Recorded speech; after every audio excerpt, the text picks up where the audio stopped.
Hello, in this video we will take a look at how do we seek an input from a user in PowerShell. So to really seek an input from a user, all we need to do first is define a variable where we will store a value of the user provided. So let's take an example. Let's clear a screen first. Let's take an example of name. We will use read host and we will ask a question. Please enter your name. Let's go ahead and put it to the console. Hi and a name. Okay, so let's go ahead, hit run. As you can see, it's asking for please enter your name. Let's put in a name. I'll just say Michael, and as you can see, it is stored in the name variable which we are printing as hi Michael. Now let's say you are asking for a password. Now obviously password is a string that you should not really be showing on a screen, right? So even when a user is typing.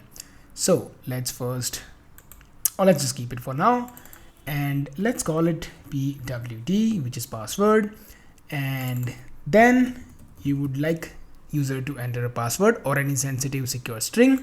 So what we can add is we can add as secure string. Okay, so let's go ahead and print that as well, and we'll get to know what exactly we return. Okay, so let's use password. Let's hit run, and now as you can see, we've got a prompt, please enter your password. So I'm just gonna go ahead and put a password, and as you can see, as I'm typing, it's not showing the characters. Let's click OK, and despite of me printing this password, it's not actually printing the password that I have written. It is mentioning a system.security.secure string, and this is what is expected. So let's see how do we convert this password into a string. Still it would be in the encrypted format. So to do that, what we need to do is let's define plain password, and let's have password, and then we'll see convert. Let's just find convert from secure string. Okay, so we are converting from a secure string, which is password, and storing it into the plain password. Let's try and write down what do we get also in the plain password. Okay, let's just run it. Let me put in the password. As you can see, it is converting to the string, but in the encrypted format.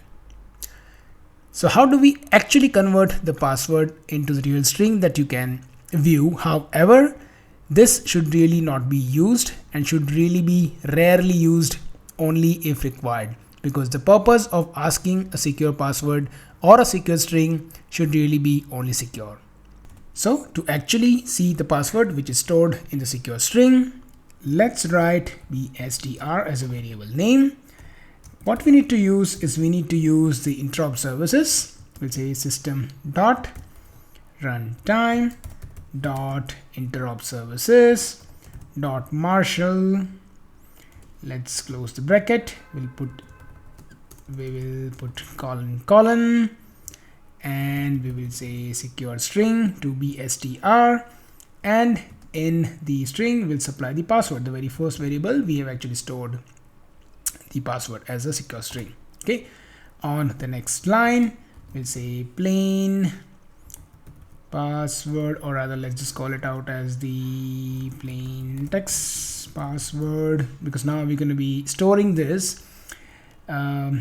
Again we will use system dot runtime dot interrupt services dot marshal colon, we will say ptr to string auto, and then we will just supply bstr, the first variable. Okay, so let's go ahead and now let's write the password. Okay, and that is plain text password. Okay, let's go ahead, hit run. I'm putting the password, and now you know the password which I wrote, which is nothing but a name, dummy name that I have written. And now this is how you can actually decrypt the secure string and use it as a plain text. So I hope this simple example helped you to understand how do you seek an input from a user, how do you store that value in a variable, how do you store a variable as a secured way, and then how you can also decrypt that variable if required. I thank you for watching the video.